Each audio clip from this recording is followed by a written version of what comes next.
Sony చంప పగలగొట్టి దివ్యాంకకి చుక్కలు చూపించిన జగదాత్రి. షాక్లో దివ్యాంక, సోనీ. అసలు ఏం జరగబోతుంది అనేది పూర్తి వీడియో చూసేయండి. వీడియోని లైక్ చేయండి, ఛానల్ని సబ్స్క్రైబ్ చేసుకోండి. ఇక యువరాజ్ ఆఫీస్లో పనిచేసే అతను నిషికకి కాల్ చేయాలని ట్రై చేస్తాడు. కానీ అతని ఫోన్ స్విచ్ ఆఫ్ అవ్వడం వల్ల ఇక ఛార్జింగ్ పెట్టుకోవడానికి వెళ్తాడు. ఇంకొక వైపు యువరాజ్ ఇంకా ఇంటికి రాక నిషిక ఎదురు చూస్తూ ఉంటుంది. యువరాజ్ని ఆ సోనీ తన కారులో తీసుకుని వాళ్ళ ఇంటికి వెళ్తుంది.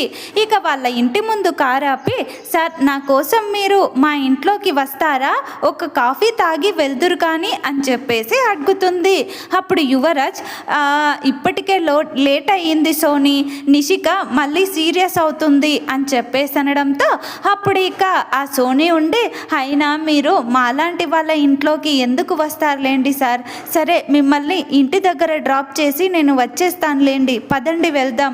మీ ఆవిడేమో ఆఫీస్లో నాకు అంత అవమానం చేసి మీరు నా దగ్గర భోజనం చేయకుండా ఆపేసింది, మీరేమో ఇప్పుడు ఇలా అంటున్నారు, సరేలేండి సార్ అని చెప్పేసి అనడంతో అప్పుడు ఇక యువరాజ్ సోనీ ఎక్కడ ఫీల్ అయిపోతుందోనని చెప్పేసి, అలాగే సోనీ ఒక కాఫీయే కదా, సరే తాగేసి వెళ్తాను అని చెప్పేసి ఇక వెళ్తాడు.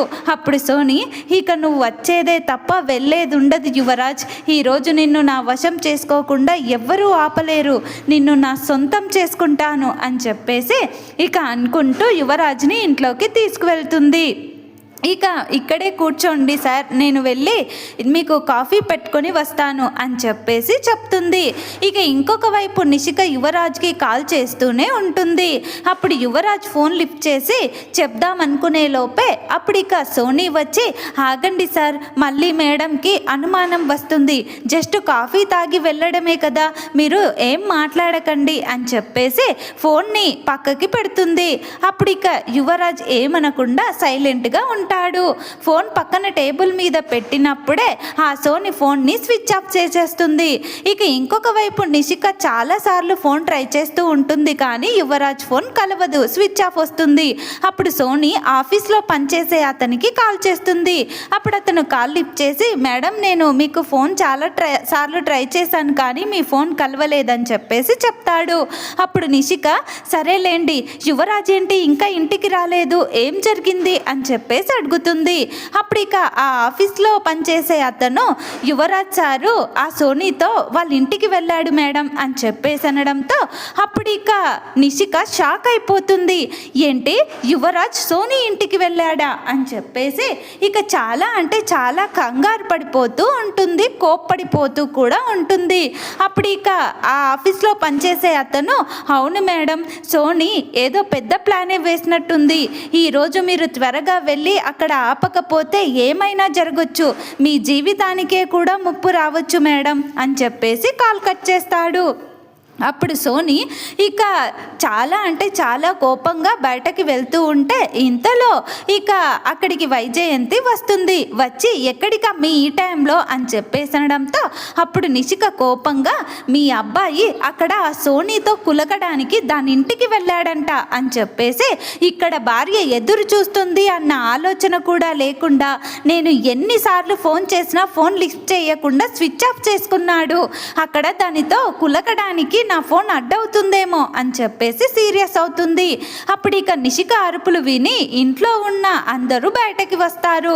ఇంతలో జగదాత్రి బయటకి వచ్చి, ఏంటి నిషి అలా అరుస్తున్నావు, ఏం జరిగింది అని చెప్పేసి అనడంతో అప్పుడు ఇక నిషిక ఉండి, యువరాజ్ సోనీ ఇంటికి వెళ్ళాడంట, అక్కడే ఉంటాడేమో, నేను ఫోన్ చేస్తే లిఫ్ట్ చేయట్లేదు, పైగా స్విచ్ ఆఫ్ చేసుకున్నాడు, అది ఏదో ప్లాన్ చేసింది, నా జీవితాన్ని నాశనం చేయాలని చూస్తుంది, అది యువరాజ్ని సొంతం చేసుకోవాలని, యువరాజ్ని ట్రాప్ చేయాలని చూస్తుంది, నేను ఎంత చెప్పినా ఇంట్లో నా బాధ ఎవ్వరికీ అర్థం కావట్లేదు, ఇప్పుడే వెళ్ళి దాని సంగతి చూసి యువరాజ్ని తీసుకొస్తా అని చెప్పేసి కోపంగా వెళ్ళబోతూ ఉంటే అప్పుడు జగదాత్రి, ఆగు నిషి, ఆవేశం పనికిరాదు, అసలు యువరాజ్ ఏ పరిస్థితిలో ఆ ఇంటికి వెళ్ళాల్సి వచ్చిందో, ఎందుకు వెళ్ళాల్సి వచ్చిందో ఏంటో, నువ్వు అవల్ల తెలుసుకోకుండా వెళ్ళి గొడవ చేయడం కరెక్ట్ కాదు నిషి అని చెప్పేసి అనడంతో నిషికకి ఇంకా కోపం వస్తుంది. నిషికకి కోపం పెరిగిపోయి జగదాత్రితో, హేయ్ నువ్వు నోరు మూసుకొని ఉండు, అక్కడ నాశనం అయ్యేది నా జీవితం, నీకేంటే నువ్వు బాగానే ఉంటావు, జీవితాన్ని కోల్పోయి బాధపడేది నేను, నాకు సవతిని తీసుకొచ్చేలా ఉన్నాడు, తప్పుకో అని చెప్పేసి జగదాత్రిని నెట్టేసి సోనీ ఇంటికి బయలుదేరుతుంది.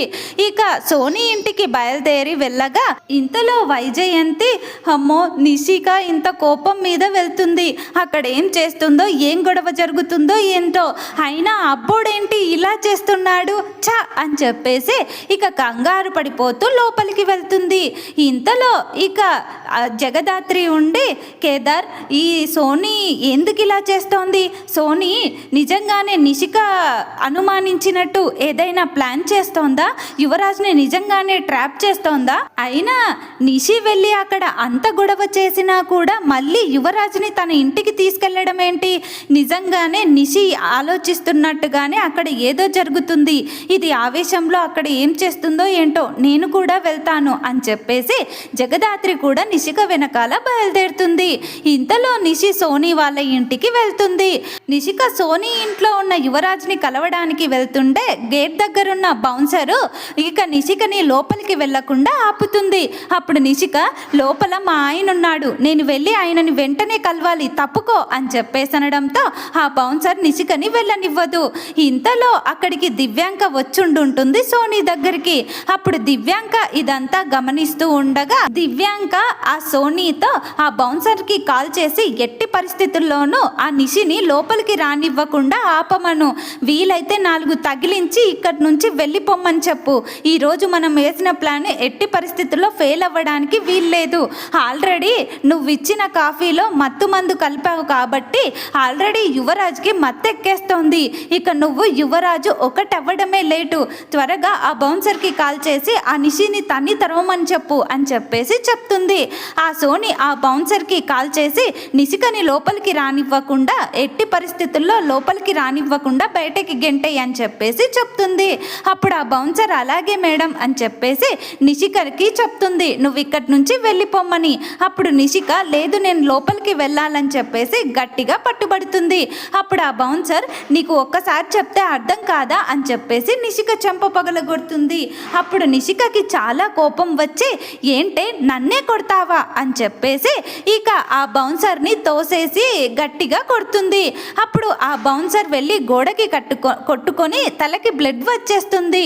అప్పుడు ఇక నిషి, నీకు మర్యాదగా చెప్తున్నాను, చంపేస్తాను, నేను లోపలికి వెళ్ళాలి అని చెప్పేసి అనడంతో ఆ బౌన్సర్ తన బ్లడ్ని చేతికి అంటించుకొని చూస్తూ, నన్నే కొడతావా, నన్నే రక్తం వచ్చేలా కొడతావా నిన్ను అని చెప్పేసి తన దగ్గరున్న కత్తిని బయటికి తీసి ఇక నిషికని, ఏంటే నన్ను కొట్టి రక్తం వచ్చేలా కొడతావా, ఇప్పుడు చూడు నిన్నేం చేస్తాను అని చెప్పేసి ఇక నిషికని పొడవడానికి ట్రై చేస్తుంది.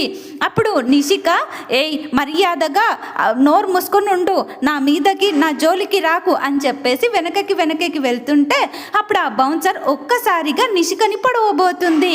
ఇంతలో మన జగదాత్రి అమ్మోరు టైప్లో ఎంట్రీ ఇచ్చి ఆ కత్తిని తన చేత్తో పట్టుకుంటుంది. ఇక నిషిక ఏమో ఎక్కడ ఆ బౌన్సర్ తనని పొడి చేసిందేమోనని గట్టిగా అరుస్తుంది. కానీ నిషిక కడుపులోకి ఆ కత్తి వెళ్ళకపోవడంతో ఇక నిషిక ఒక్కసారిగా తేరుకొని చూస్తుంది. అప్పటికే జగదాత్రి ఆ కత్తిని తన చేతిలో పట్టుకొని ఉండుంటుంది.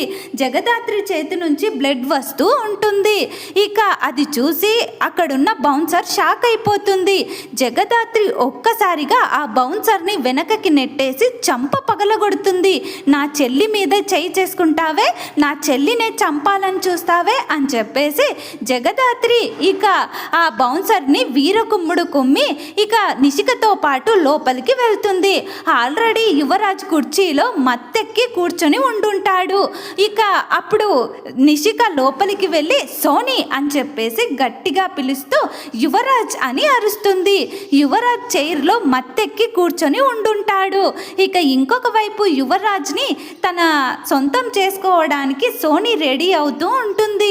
నిషిక అరుపులు విని సోనీ ఒక్కసారిగా కిందకి వచ్చేస్తుంది. ఇక జగదాత్రి సోనీ వైపు చాలా కోపంగా చూస్తూ ఉంటుంది. నిషిక ఒక్కసారిగా ఆ సోనీ మీదకి వెళ్ళి సోనీ చంప పగలగొడుతుంది. ఇక యువరాజ్ మాత్రం మత్తులోనే ఉండుంటాడు.